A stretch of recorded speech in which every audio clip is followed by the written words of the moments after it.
Sterile millionaire weeps over childlessness until he sees a mother with triplet babies begging for food, and a miracle happens before anything else. If this video finds you well, wherever you are, let me know how it made you feel at the end turn. The marble floors of Blackwood Enterprises gleamed under the afternoon sun streaming through floor-to-ceiling windows. Nathaniel Blackwood's Italian leather shoes echoed through the corridors of his financial empire, each step a reminder of the success that had consumed 38 years of his life. His corner office overlooked Manhattan's bustling streets, walls adorned with awards and photographs of handshakes with powerful men. Yet today, none of it mattered. The medical report lay open on his mahogany desk, its clinical words burning into his memory.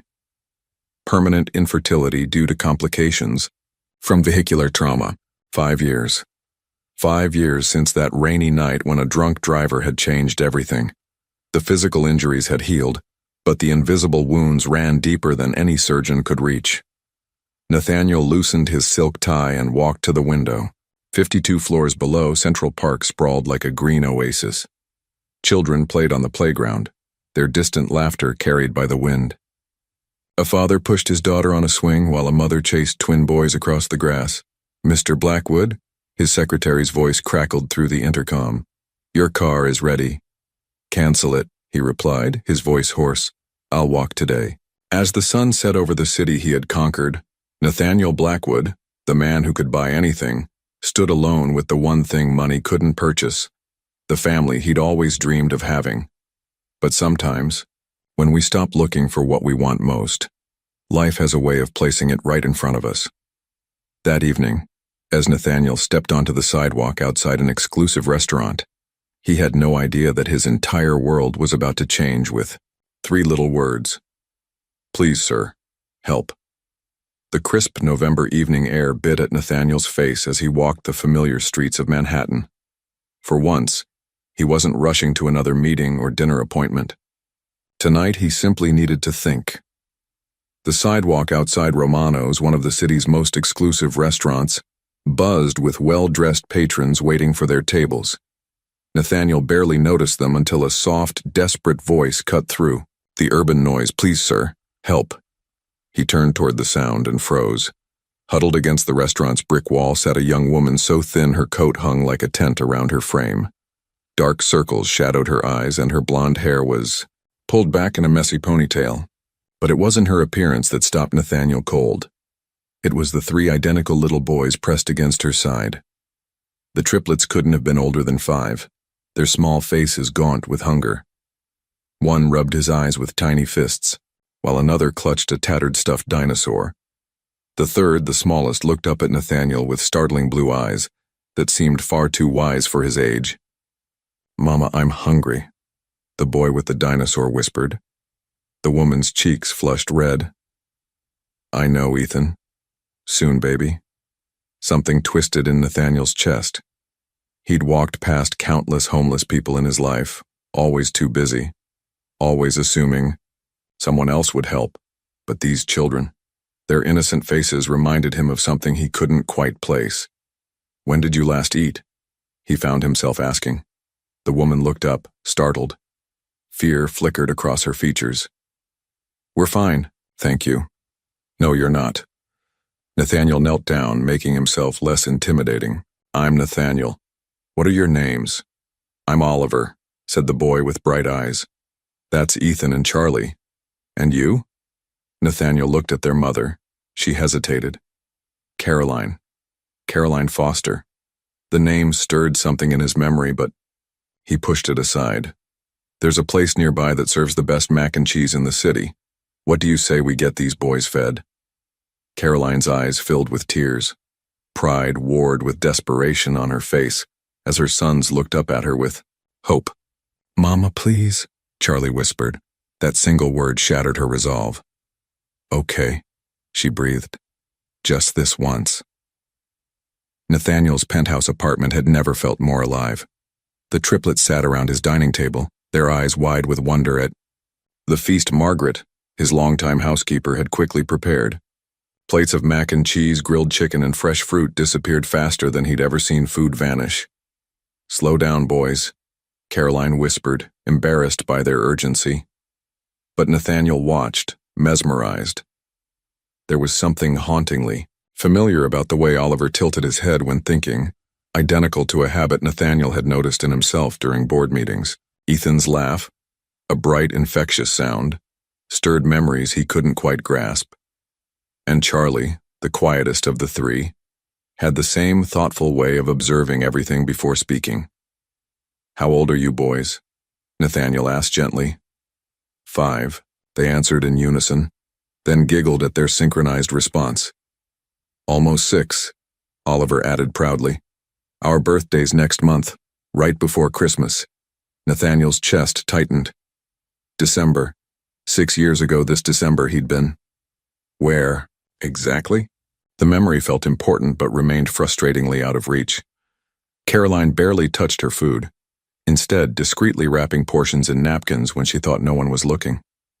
Nathaniel pretended not to notice, but his heart ached at her quiet sacrifice. "Mrs. Foster," he said softly, "when did you last have a real meal?" She looked up, startled. "Please call me Caroline, and I eat enough." "No, you don't." The words came out more firmly than he intended. "When did you last sleep in a real bed?" Tears welled in her eyes. "We've been traveling. I'm trying to get to my sister in Boston. Sarah said she'd help us get back on our feet." "Where did you come from?" "Philadelphia. The shelter where we were staying closed down suddenly. We've been on the road for 3 days." As the boys finished eating, exhaustion overtook them. They curled up together on Nathaniel's leather sofa, 3 small bodies finding comfort in each other's warmth. "They're beautiful children," Nathaniel said, studying their peaceful faces. "They're everything to me," Caroline whispered. "Their father. He doesn't know about them. I never got the chance to tell him." Something in her voice made Nathaniel look at her more carefully. Even through the exhaustion and hunger, there was something familiar about her features, her voice, the way she moved. "Caroline," he said slowly, "have we met before?" Fear flashed across her face so quickly he almost missed it. "No," she said too quickly. "I'm sure I'd remember meeting someone like you." But as she turned away, Nathaniel caught something in her expression, a recognition she was desperately trying to hide. Sleep eluded Nathaniel that night. In the guest bedroom down the hall, Caroline and the boys rested peacefully for the first time in days. But something about Caroline's reaction to his question gnawed at him relentlessly. He sat in his study, laptop open, scrolling through old photo albums he rarely looked at anymore. Years of charity galas, business events, and social gatherings blurred together until he reached December 2018. There, at the Children's Hospital benefit dinner, Nathaniel stopped breathing. In the photograph, he stood smiling beside a radiant young woman with flowing blonde hair and bright eyes. She wore a simple black dress that couldn't hide her natural beauty, and her laugh seemed to light up the entire frame. The caption read, "Nathaniel Blackwood with volunteer Caroline Mitchell." Caroline Mitchell. Not Foster. Mitchell. The memories came flooding back like a dam bursting. She'd been an art student working part-time as a server at the gala. They'd talked for hours about her paintings, her dreams of teaching children. He'd been captivated by her passion, her genuine warmth in a world full of artificial smiles. They'd spent 3 incredible weeks together. Long dinners, walks through Central Park, nights talking until sunrise. She'd shown him a side of life he'd forgotten existed. Simple joy, honest laughter, the beauty in everyday moments. Then one morning, she was simply gone. No note, no explanation. Her phone was disconnected, her apartment empty. He'd hired investigators, but Caroline Mitchell had vanished as if she'd never existed. Now she sat in his guest room, gaunt and desperate, using a different last name. Nathaniel's hands shook as he calculated the timeline. The boys were 5, almost 6. Born in December. If Caroline had been pregnant when she disappeared. He walked to his balcony, the city lights blurring through sudden tears. 6 years. 6 years of wondering what happened to her. 6 years of believing she'd simply chosen to leave him. But what if she hadn't left by choice? Oliver's thoughtful expressions, Ethan's infectious laugh, Charlie's quiet observation of everything around him, the familiar blue eyes that had stopped him cold on the sidewalk, his sons. The possibility hit him like a physical blow. Those three beautiful, hungry children sleeping in his guest room might be his sons, the family he'd believed he could never have. But why had Caroline disappeared? And why was she so afraid for him to recognize her now? As dawn approached, Nathaniel made a decision. Tomorrow he would ask her directly. Whatever the truth was, whatever had happened 6 years ago, those children deserved better than sleeping on sidewalks. And if they were truly his sons, nothing in heaven or earth would separate them again.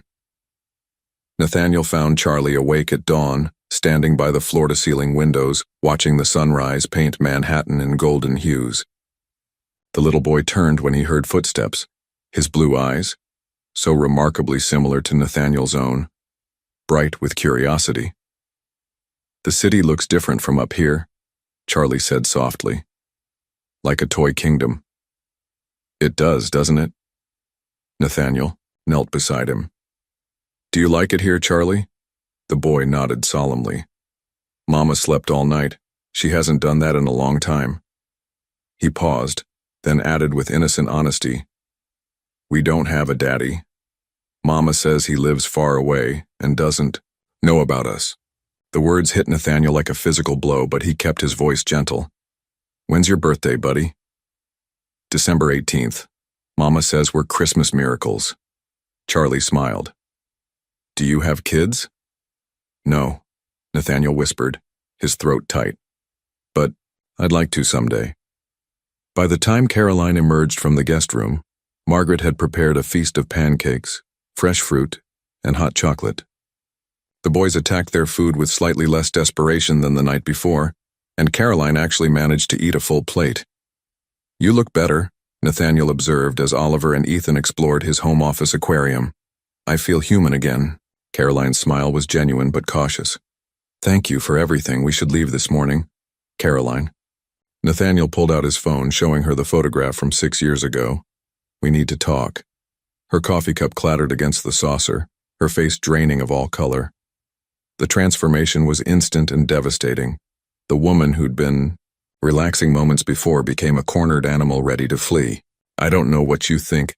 "Caroline Mitchell," he said quietly. "Art student. Worked part-time catering. December 2018. Tears spilled down her cheeks. "Please, you don't understand." "Then help me understand." Nathaniel moved closer, his voice gentle but urgent. "You disappeared without a word. I looked everywhere for you. I thought you just decided I wasn't worth staying for." "No!" The word exploded from her. "It wasn't like that. I wanted to stay. I wanted—" She glanced toward the boys, lowering her voice. "Your mother found me." "My mother? Eleanor Blackwood. She came to my apartment with lawyers and threats. Said I was a gold digger trying to trap her son. She offered me money to disappear and promised to destroy my life if I ever tried to contact you again." Nathaniel's blood turned to ice. "What else?" "I left that night. I was terrified. Then 3 weeks later I discovered I was pregnant." Caroline's voice broke. "I wanted to call you, but I was so scared of what she might do. To me, to them." The pieces fell into place with devastating clarity. His mother's disapproval of anyone she deemed beneath the Blackwood name, her manipulative control over every aspect of his life. "Those boys," Nathaniel whispered, "they're mine." Caroline nodded, tears flowing freely. "I'm sorry. I'm so sorry. You missed their whole lives. But I was protecting them, protecting you from her." For 6 years his own mother had stolen his children from him, and now finally his family was home. The Westchester Country Club's dining room buzzed with the refined chatter of Manhattan's elite. Eleanor Blackwood sat at her usual corner table, cutting her salmon with surgical precision. At 72, she remained formidable. Silver hair perfectly coiffed, designer suit impeccable, cold blue eyes that had intimidated business rivals. For decades. She looked up to find her son approaching, his face a mask of controlled fury she'd never seen before. "Nathaniel, darling, you look terrible. Are you ill?" She gestured to the empty chair across from her. "6 years, mother."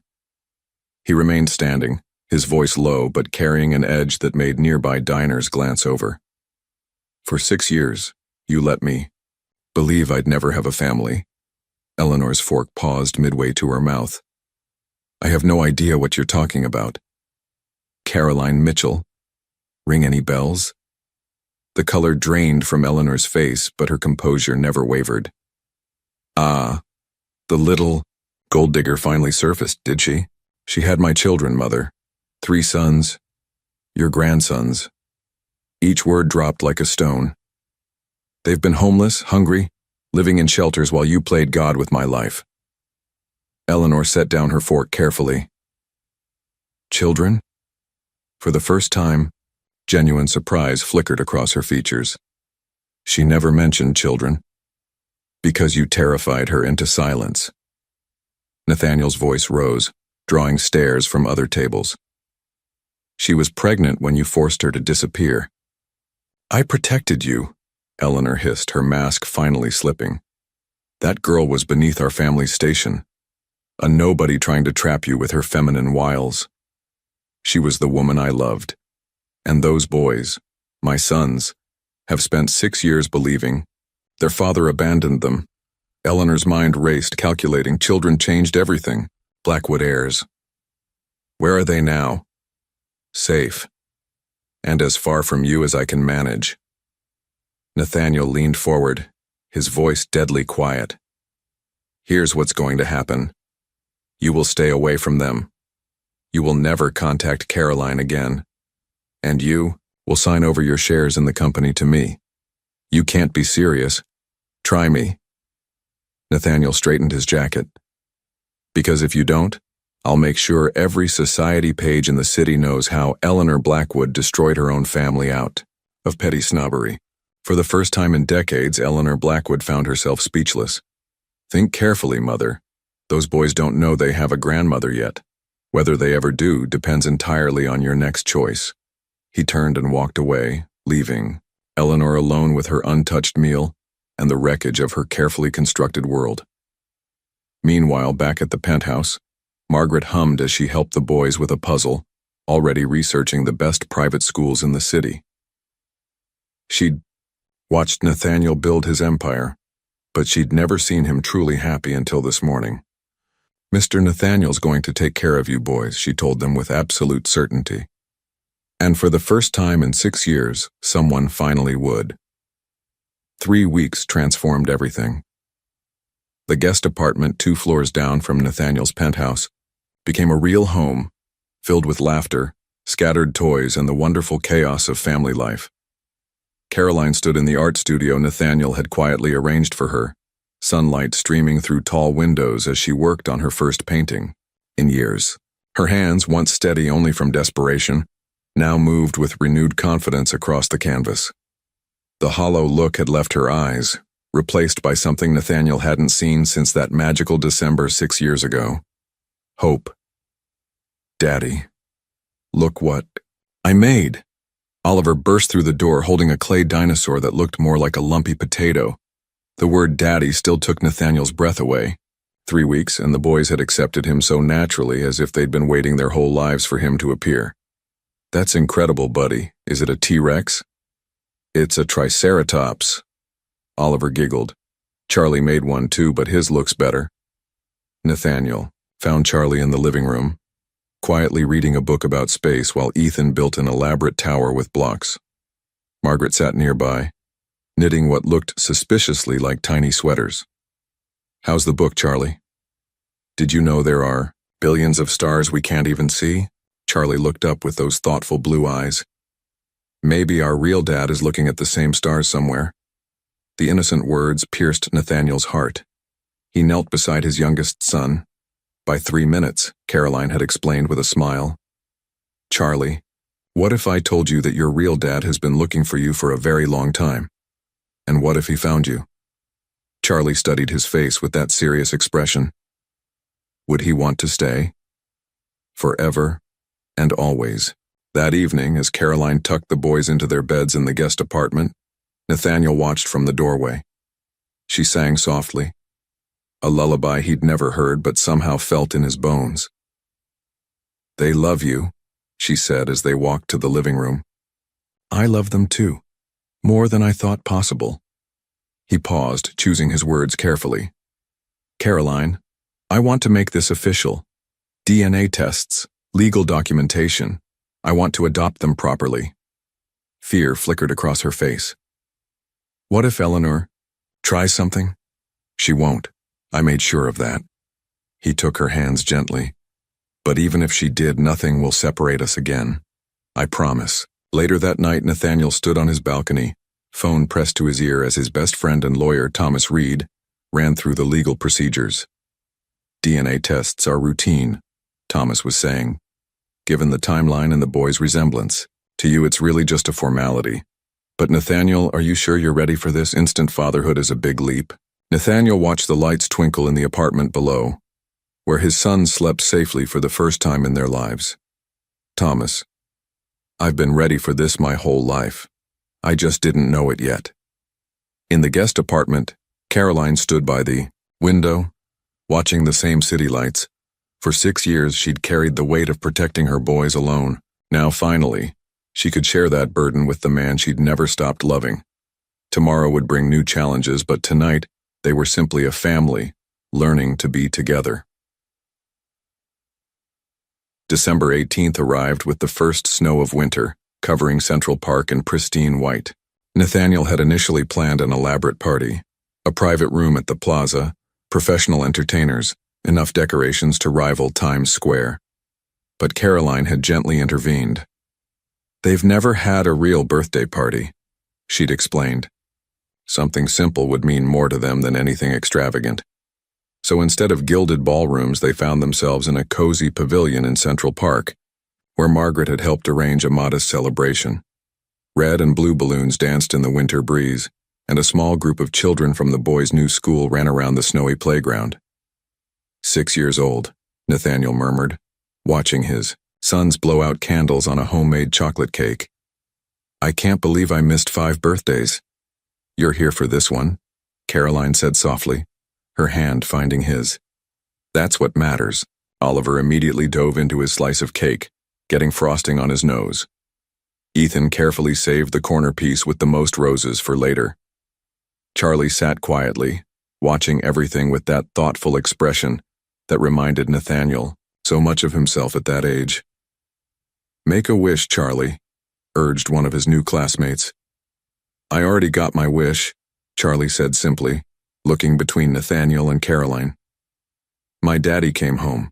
Thomas Reed, who'd been quietly observing from a nearby bench, approached Nathaniel during a lull in the festivities. "They're remarkable boys," Thomas said, watching Ethan help a younger child tie his shoes. "The way they've adapted, the way they care for each other. Caroline did an extraordinary job raising them alone." "I know." Nathaniel's voice was thick with emotion. "I just wish—" "You can't change the past," Thomas interrupted gently. "But you can secure their future. Have you thought about making this arrangement more permanent?" "What do you mean?" "DNA tests will confirm what we all already know, but beyond legal paternity. Have you considered what happens if something occurs to you? Or to Caroline? These boys need stability, legal protection." Nathaniel watched Caroline laughing as Oliver tried to build a snowman with mittens too big for his hands. She looked healthy now, radiant even, but the memory of finding her gaunt and desperate on that sidewalk still haunted him. "What are you suggesting?" "Marriage provides the strongest legal foundation for blended families. It ensures Caroline has full parental rights, and it protects the boys if anything happens to either of you." The word marriage sent an unexpected warmth through Nathaniel's chest. Not because of legal necessities, but because watching Caroline, with their sons, seeing her paint again, hearing her laugh. "Uncle Thomas brought presents," Ethan announced, tugging the lawyer toward the gift table. As the afternoon wound down and the other families headed home, Nathaniel found himself alone, With his immediate family for the first time since that night on the sidewalk, the boys played in the snow while Caroline packed leftover cake. "Caroline," he said quietly, "would you consider staying permanently? Not just until you get back on your feet, but forever?" She looked up, snowflakes catching in her blonde hair. "What are you asking?" "I'm asking if you'd build a life with me, a real life for them, for us." Before she could answer, Charlie ran over, his cheeks red from cold and excitement. "This was the best birthday ever," he declared, hugging both of them simultaneously. Looking at her son's joy, Caroline knew her answer. Eleanor Blackwood had spent 3 weeks in calculated silence, watching from the shadows as her son played house with his newfound family. She'd hired private investigators, studied Caroline's background, and discovered the truth that changed everything. Those children carried Blackwood blood. The morning of December 20th, while Nathaniel attended an emergency board meeting he couldn't postpone, Eleanor made her move. Caroline was helping the boys with art projects when the doorman's voice crackled through the intercom. "Mrs. Foster, there's an Eleanor Blackwood here to see you. She says it's urgent family business." Caroline's blood turned to ice. The paintbrush slipped from her fingers, leaving a streak of blue across the canvas. "Mama, who is it?" Oliver looked up from his drawing of dinosaurs. Just someone Daddy knows, sweetheart. Keep painting." When the elevator doors opened, Eleanor stepped out like a queen entering her domain. At 72, she remained formidable in her tailored coat and pearls. Behind her stood 2 men in expensive suits. Lawyers, Caroline realized with growing dread. "Miss Mitchell." Eleanor's voice cut through the apartment's warmth like winter wind. "Or should I say, Miss Foster, you seem to collect names as easily as you collect my family's sympathy. Mrs. Blackwood." Caroline positioned herself between Eleanor and the boys. "Nathaniel isn't here. I'm not here for my son. I'm here for you." Eleanor's gaze moved to the triplets who'd stopped their art projects to stare at the intimidating woman. "And for them. Boys, why don't you go to your room and play with your new birthday toys?" Caroline's voice remained steady despite her racing heart. Once they'd reluctantly obeyed, Eleanor settled into Nathaniel's expensive sofa as if she owned it. "Lovely children. They have the Blackwood eyes, don't they? What do you want?" Eleanor opened her purse and withdrew a check, placing it carefully on the coffee table. $2 million, more than you could spend in several lifetimes. Caroline didn't even glance at the number. "I'm not for sale. Everything is for sale. My dear, the question is simply the price." Eleanor's smile was razor sharp. "Take the money, disappear again, raise my grandson somewhere far from here, and never contact Nathaniel again." "They're his sons too." "Are they?" Eleanor leaned forward. "Because according to my lawyers, you have no legal proof of paternity. You never filed for support, never established legal fatherhood. In the eyes of the law, you're simply a clever woman with a compelling story." The threat landed like a physical blow. "Nathaniel knows the truth. Nathaniel thinks he knows the truth. But what happens when I convince him you're nothing but an opportunist who saw his vulnerability and exploited it? What happens when I produce witnesses who will testify that you researched him before that convenient meeting on the sidewalk?" Caroline's hands shook. "You can't do that. I can do anything I want. I have resources you can't imagine." Eleanor stood, towering over Caroline. "But I'm offering you a choice. Take the money and give those boys a comfortable life somewhere else, or stay and watch me destroy you in court. Fight me, and you'll lose everything, including them." From the bedroom came the sound of the boys playing, their innocent laughter, a stark contrast to the venom filling the living room. "I won't let you take them from their father again." Eleanor's expression hardened. "Then you'll lose them anyway. Only this time you'll have nothing." She walked toward the elevator, her lawyers following like silent shadows.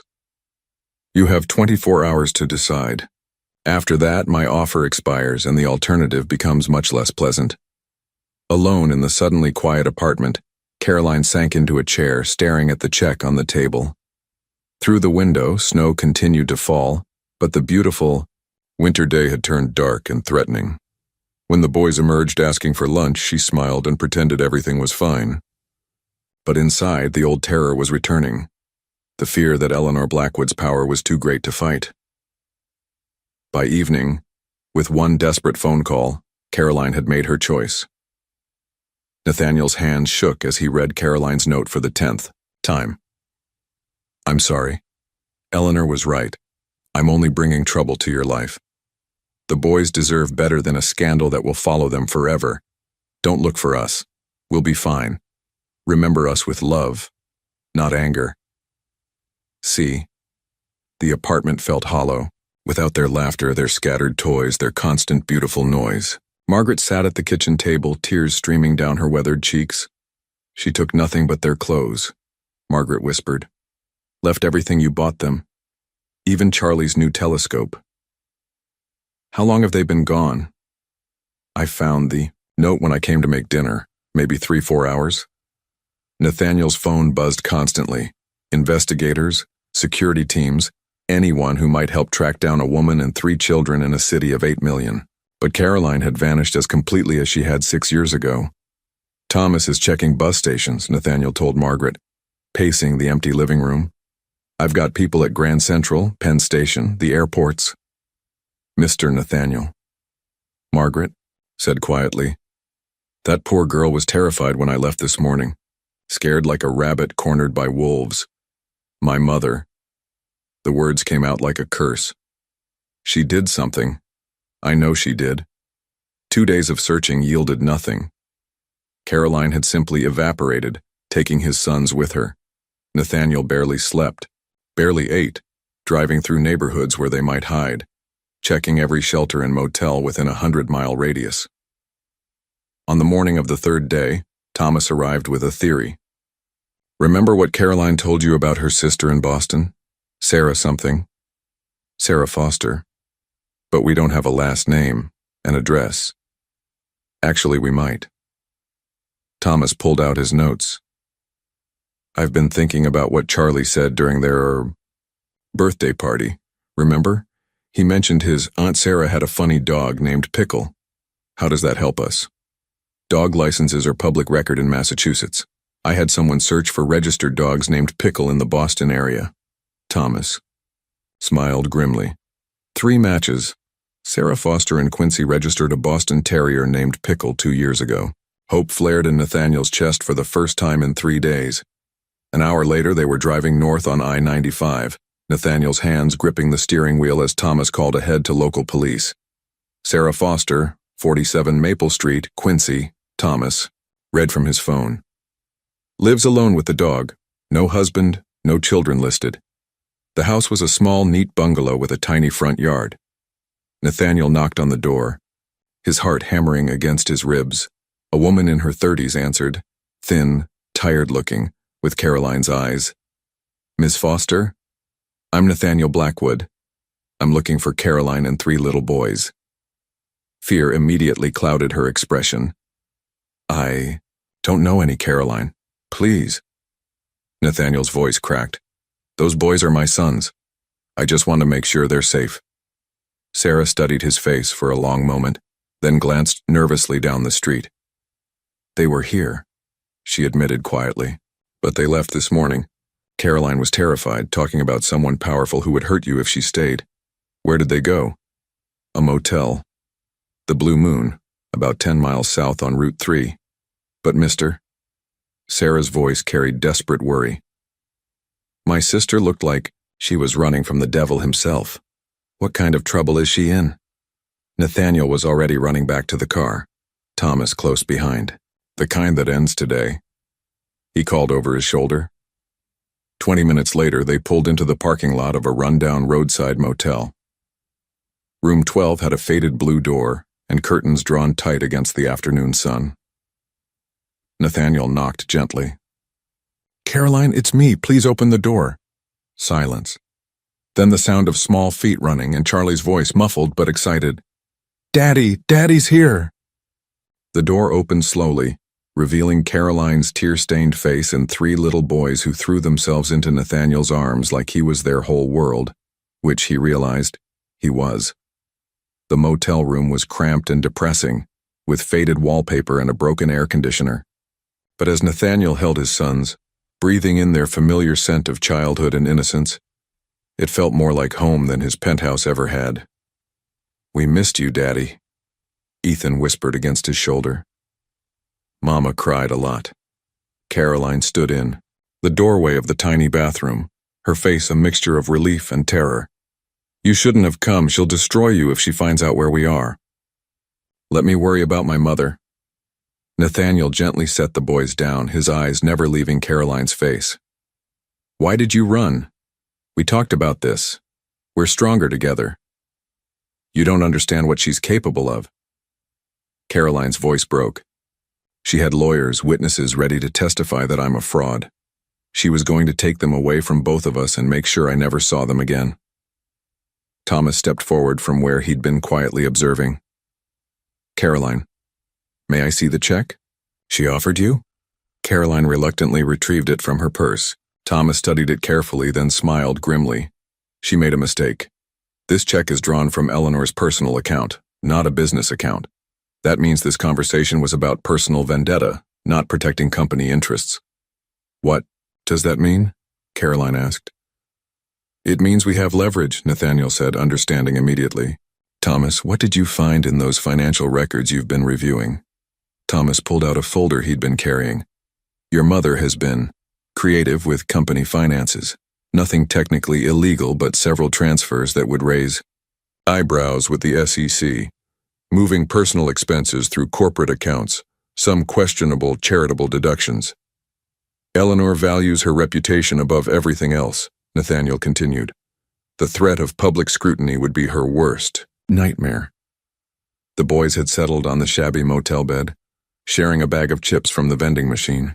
Charlie looked up with those thoughtful eyes that reminded everyone so much of his father. "Are we going home soon?" "I don't like it here." "Yes, buddy, we're going home." Nathaniel made his decision. "Thomas, call my mother. Tell her I want to meet at her house in an hour." "Nathaniel, no." Caroline started. "Trust me." He took her hands, feeling how cold they were despite the warm room. "This ends today. I won't let her terrorize you anymore." An hour later, Nathaniel stood in his childhood home's opulent living room, facing the woman who had controlled every aspect of his life for 38 years. Eleanor sat rigidly in her antique chair, dressed as if she were holding court. "You found them quickly," she observed coolly. "I'm impressed. Did you really think you could manipulate me forever?"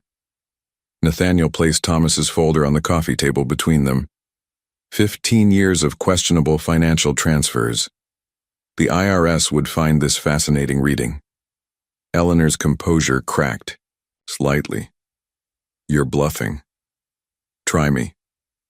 Nathaniel's voice carried the same steel that had built his business empire. "Here's what's going to happen. You will never contact Caroline again. You will never threaten my family. And you will sign documents transferring your company shares to me. And if I refuse, then tomorrow morning these documents go to the Wall Street Journal, the SEC, and the IRS. Your precious reputation will be destroyed, and you'll spend your remaining years fighting federal investigations." Eleanor stared at the folder as if it contained a snake. "You would destroy your own mother? You destroyed 6 years of my life and nearly destroyed the woman I love and my children. This is mercy." The silence stretched between them like a chasm. Finally, Eleanor spoke, her voice barely above a whisper. "I was protecting the family legacy. Everything I built." "You built nothing but walls," Nathaniel interrupted. "Caroline and those boys are my legacy now. They're what matters." Eleanor closed her eyes, suddenly looking every one of her 72 years. "What about the children? They're Blackwoods. They deserve to know their heritage. That's not your decision anymore. If they ever want to know their grandmother, it will be on my terms when I'm satisfied you've changed." Thomas stepped forward with legal documents already prepared. "Mrs. Blackwood, if you'll sign here." Eleanor's hand trembled as she signed away her control over the company and her son's life. When she finished, she looked up at Nathaniel with eyes that held something he'd never seen before, respect. "You've become quite formidable," she said quietly. "Perhaps I underestimated what that girl meant to you. Her name is Caroline, and yes, you did." As they prepared to leave, Eleanor spoke one last time. "Nathaniel, the boys, do they know about me? They know they have a grandmother who lives far away. Whether they ever meet her depends entirely on whether you can learn to be the woman they deserve to know." Driving back to the city, Nathaniel felt lighter than he had in years. The shadow that had loomed over his entire life was finally gone. Caroline and the boys were waiting in the motel parking lot, bags packed and ready to come home. "Is it over?" Caroline asked as he embraced her. "It's over. We're free." "Forever and always?" Charlie asked, remembering their conversation from weeks ago. "Forever and always," Nathaniel promised, and for the first time in 6 years, that promise felt unbreakable. The drive back to Manhattan felt like emerging from a long, dark tunnel into sunlight. Caroline sat in the passenger seat, her hand intertwined with Nathaniel's, while the boys chattered excitedly in the back about their adventure and how they couldn't wait to see Margaret and their toys. Was Grandma Eleanor really scary? "Oliver?" asked, his voice carrying innocent curiosity rather than fear. Caroline and Nathaniel exchanged glances. They'd agreed in the motel parking lot to tell the boys the truth, but gently. She was. Confused about what families should be like, Caroline said carefully. But Daddy helped her understand. "Will we meet her someday?"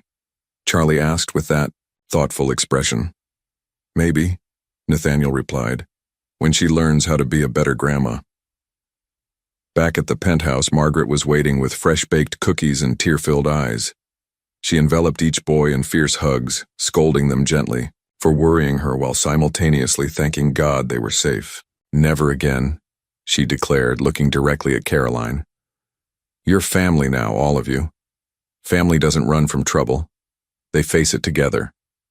That evening, after the boys had fallen asleep in their own beds, Caroline and Nathaniel sat on his balcony overlooking the twinkling city lights.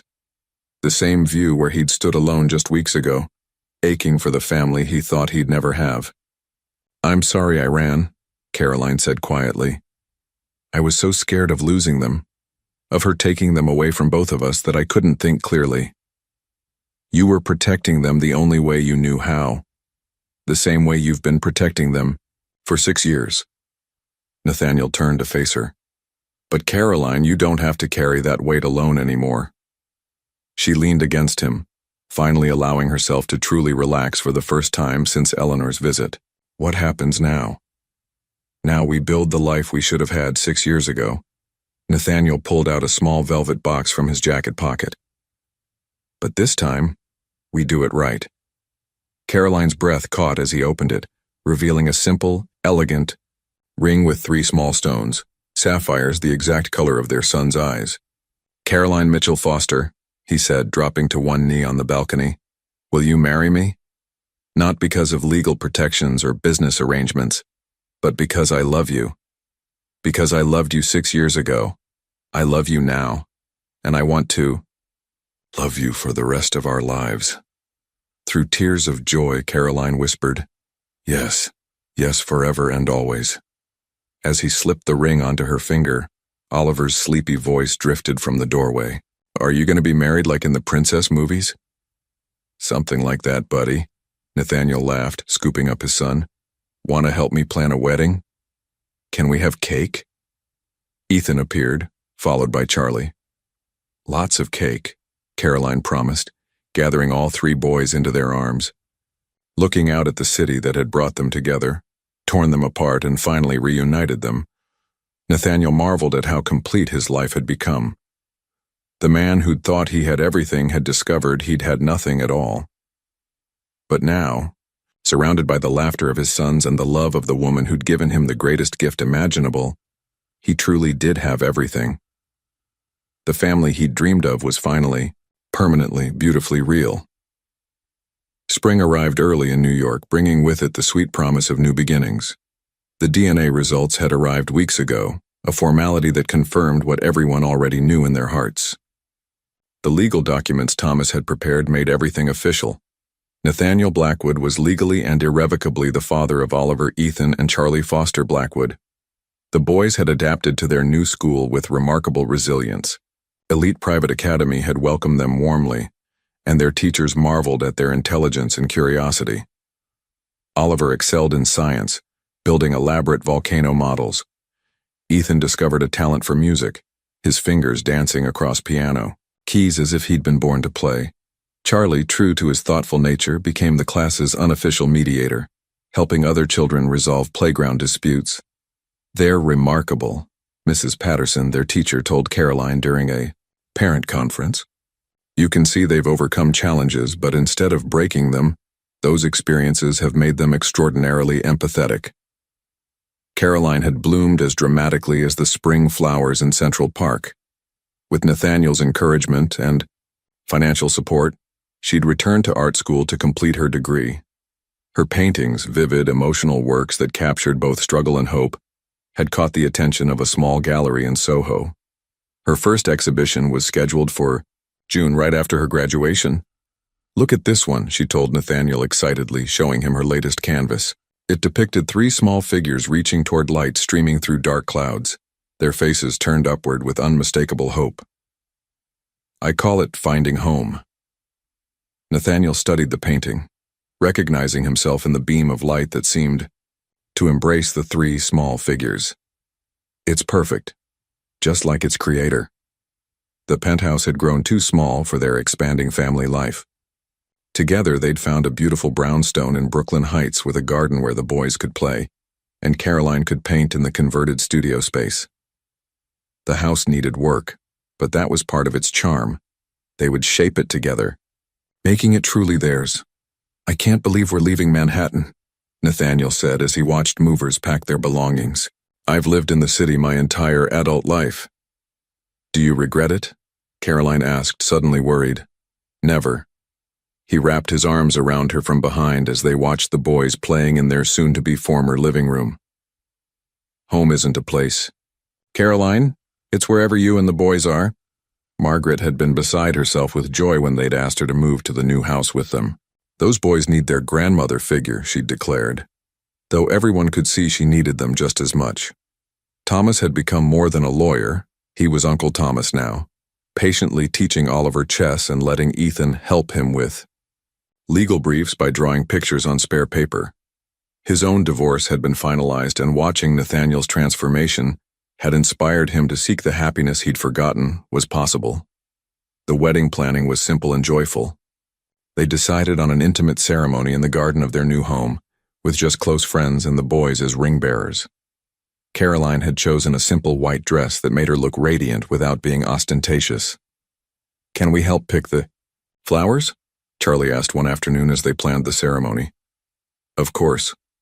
What kind do you think Daddy and I should have?" "Blue ones," all 3 boys said simultaneously, making the adults laugh. "Like our eyes," Oliver explained. "So we're part of the wedding too." The final legal hurdle had been crossed when Nathaniel officially adopted the boys, changing their last names to Blackwood. The ceremony at the courthouse was simple, but when the judge declared it final, there wasn't a dry eye in the room. "You are now, in every sense of the word, a family," the judge had said with a warm smile. That evening, as Caroline tucked the boys into their beds in the new house, each one asked the same question they'd been asking for weeks. "How many more sleeps until the wedding?" "Just 20 more," she answered, kissing each forehead. "And then you'll be our real mama and daddy forever?" Ethan asked. "We already are, sweetheart. The wedding just makes it official for everyone else." Downstairs, Nathaniel stood in the garden, where they'd be married, imagining Caroline walking toward him surrounded by blue flowers chosen by their sons. 6 months ago, he'd been a lonely billionaire convinced he'd never have a family. Now he was a father, a fiancé, and soon-to-be husband to the woman who'd given him everything that truly mattered. The brownstone still needed work. The kitchen faucet leaked, the front steps wobbled, and the garden was overgrown. But as he heard Caroline's laughter floating down from the boys' bedrooms, Nathaniel realized that imperfection had never looked so much like home. The Brooklyn Heights brownstone was still a work in progress when moving day arrived. Boxes crowded the hallways, furniture sat in wrong rooms, and the kitchen faucet continued its persistent drip. But Caroline had never seen anything more beautiful than the afternoon sunlight streaming through their new home's tall windows. "This feels right," she murmured, watching Nathaniel attempt to assemble what the instructions claimed was a bookshelf but looked more like modern art. "Even with my questionable carpentry skills?" He held up two pieces that clearly didn't fit together, especially with your questionable carpentry skills. The boys had claimed their rooms immediately, racing up and down the creaky stairs with Margaret trailing behind, warning them to be careful. Oliver had chosen the room overlooking the garden. Ethan wanted the one nearest the music room they'd planned, and Charlie had picked the smallest room because, as he explained with 6-year-old logic, it feels cozy, like a treehouse. 3. Days into the chaos of unpacking, Nathaniel made an announcement at dinner. "Before we get too settled, I want to do something special. All of us together." He led them to the back garden, where a young oak sapling waited in a large pot, its roots carefully wrapped. Beside it lay a small shovel and a wooden box. "This tree is going to grow up with us," Nathaniel explained, kneeling to the boy's eye level. "When you're grown men, it'll be tall and strong, and you'll be able to show your children the tree your family planted when you were 6. Caroline felt tears prick her eyes as she understood the symbolism. Roots, permanence, growth together. "Each of us is going to put something special in the hole before we plant the tree," Nathaniel continued, "something that represents what this family means to us." Margaret had quietly appeared with Thomas, both carrying folding chairs and a thermos of hot chocolate. Word had somehow spread to their new neighbors, who gathered respectfully at the garden's edge, sensing they were witnessing something sacred. Oliver went first, placing a small dinosaur figure in the prepared hole. "For all the adventures we're going to have," Ethan added a guitar pick. "For the music we'll make together." Charlie, after serious consideration, placed a smooth stone he'd found in Central Park. "For being strong together." Caroline's contribution was a small paintbrush from her very first art set, the one she'd had to sell years ago but had replaced when Nathaniel created her studio. "For dreams coming true."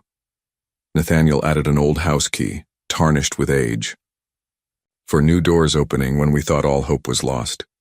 Margaret stepped forward unexpectedly, holding a small photo wrapped in plastic. "This was my wedding picture with my dear husband George. He would have loved you boys." She placed it gently in the earth, for family that chooses to love each other. Thomas, clearly moved, added his business card, not from his current firm, but a weathered one from his first job as a young lawyer. "For believing in new beginnings no matter how old you are." Even Mrs. Chen from next door stepped forward, offering a small jade figurine. "For good fortune in your new home," she said in accented English. As they worked together to plant the oak sapling, the afternoon sun cast long shadows across the garden. The tree looked impossibly small in its new spot, but its trunk was straight and its few leaves caught the light like emeralds. "It doesn't look like much now," Charlie observed with his typical honesty. "The best things rarely do at first," Nathaniel replied, pulling all 3 boys into his arms. "But with the right care, love, and time, they become magnificent." As the sun set over Brooklyn Heights, the small crowd gradually dispersed, leaving the family of 5 standing around their newly planted oak. The tree's thin shadow stretched across the garden, already beginning to mark its territory. "When should we have the wedding?" Caroline asked, admiring their handiwork. "Right here," Nathaniel said immediately. "Under our tree. It's perfect. But it's so small. So were we once." He kissed her forehead. "Now look at us." That night, as Caroline checked on the boys, a ritual she'd maintained even in their safest moments, she found them at Charlie's window, looking down at their oak tree, illuminated by the security light. "Do you think it knows we love it?" Oliver whispered. "I think love is what makes things grow," Charlie replied with wisdom beyond his years. Caroline smiled, thinking of how much they'd all grown since that desperate night on the Manhattan sidewalk. Love had indeed been the secret ingredient that transformed a broken family into something beautiful and strong.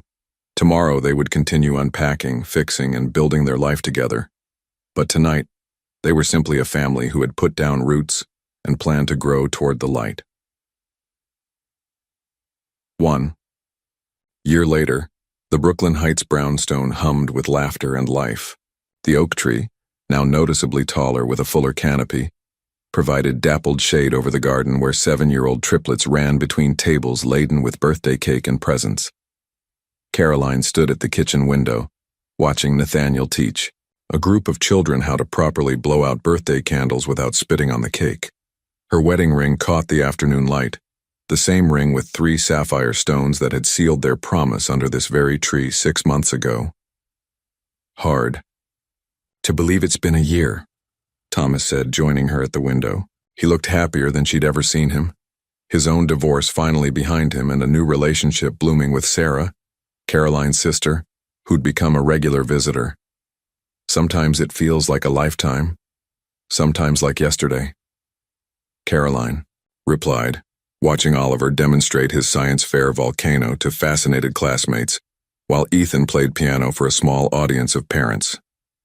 Charlie, ever the thoughtful observer, sat with Mrs. Chen from next door, both of them watching the chaos with identical expressions of amused contentment. Margaret emerged from the pantry carrying her 3rd tray of sandwiches, grumbling good-naturedly about feeding an army, while clearly delighted by the full house. At 75, she'd become the grandmother the boys had never known they needed. The gallery called this morning, Caroline told Thomas quietly. They want to feature 3 more of my paintings in the summer exhibition. The Finding Home series? Yes. Apparently people connect with stories about second chances and chosen families. Through the window they watched Nathaniel catch Ethan mid-leap from the garden wall, spinning him around as the boy shrieked with delight. The transformation in Nathaniel was remarkable, from the lonely billionaire who'd once worked 16-hour days to a man who scheduled business meetings around school plays and soccer practice. Speaking of chosen families, Thomas said carefully, there's someone here who'd like to see the boys. Caroline followed his gaze to the garden gate, where a figure in an elegant lavender dress stood hesitantly, holding a beautifully wrapped gift. Eleanor Blackwood looked older, softer somehow, her usual imperious bearing replaced by something that looked remarkably like nervousness. She's been in therapy, Thomas explained quietly. Nathaniel's been corresponding with her therapist. Apparently, she's made significant progress in understanding how her actions affected everyone. Caroline felt the familiar flutter of protective instinct, but it was tempered by something new, curiosity rather than fear. What does Nathaniel think? He thinks the boys deserve the chance to know their grandmother. If she can prove she's truly changed. Eleanor remained at the gate, clearly invited but unsure of her welcome. Charlie, with his uncanny ability to sense when someone needed kindness, approached her with the directness that only children possess. Are you our grandma? He asked simply. Yes, I suppose I am, Eleanor replied, her voice uncharacteristically gentle. Do you want to see our tree? We planted it together. Daddy says it's going to be huge someday. Caroline watched as her youngest son took Eleanor's hand with complete trust, leading her toward the oak that had become the symbol of their family's growth. Oliver and Ethan, initially wary, were soon showing off their tree-climbing skills while Eleanor listened with what appeared to be genuine interest. She asked specifically not to give gifts, Thomas murmured, said she wanted to earn the right to be part of their lives before offering presents. Nathaniel appeared at Caroline's side, sliding his arms around her waist. What do you think? He asked, nodding toward his mother, who was now sitting on the garden bench listening intently as Charlie explained his rock collection. I think, Caroline said slowly, that people can change if they want to badly enough, and I think those boys have enough love to heal anyone who's genuinely trying to deserve it. As the afternoon wore on, the birthday party took on the easy rhythm of family gatherings. Eleanor helped serve cake, listened to Ethan's piano performance, with tears in her eyes, and admired Oliver's science project with what seemed like authentic interest. When it came time to sing Happy Birthday, She stood slightly apart from the group, but her voice joined the chorus. Later, as guests began to leave and the boys opened their presents, Eleanor approached Caroline privately. "I owe you an apology. That's 6 years overdue," she said quietly. "I was wrong about you. Wrong about what my son needed. Wrong about everything that truly matters." Caroline studied the older woman's face, seeing genuine remorse instead of calculation. "The boys are what matter now. If you can love them without trying to control them, there might be room for you in their lives." "I'd like that chance," Eleanor said simply. "I'd like to learn how to be the grandmother they deserve." As the sun set over Brooklyn Heights, the family gathered under their oak tree for the traditional end-of-birthday party photo. The tree, now substantial enough to provide real shade, seemed to embrace them as they arranged themselves beneath its branches. Nathaniel pulled Carolyn close, their sons clustered around them with chocolate-stained grins and sleepy eyes. Margaret insisted on being in the picture, and Thomas captured the moment with his camera. Even Eleanor was included, standing slightly to one side but unmistakably part of the group. "Look how much our tree has grown," Oliver observed, patting the trunk affectionately. "Just like our family," Caroline said, meeting Nathaniel's eyes across their sons' heads. As stars appeared in the darkening sky, Nathaniel reflected on the extraordinary journey that had brought them here. From that desperate night on a Manhattan sidewalk to this moment of perfect contentment, love had indeed been the force that made everything grow. The man who'd once believed he had everything had discovered that he'd actually had nothing at all. But now, surrounded by the laughter of his sons, the love of his wife, and the promise of new relationships built on genuine affection rather than obligation, he truly did have everything that mattered. Their family tree, both the oak and the raw, human one, was firmly rooted and reaching toward the light, strong enough to weather any storm and beautiful enough to provide shelter for generations to come.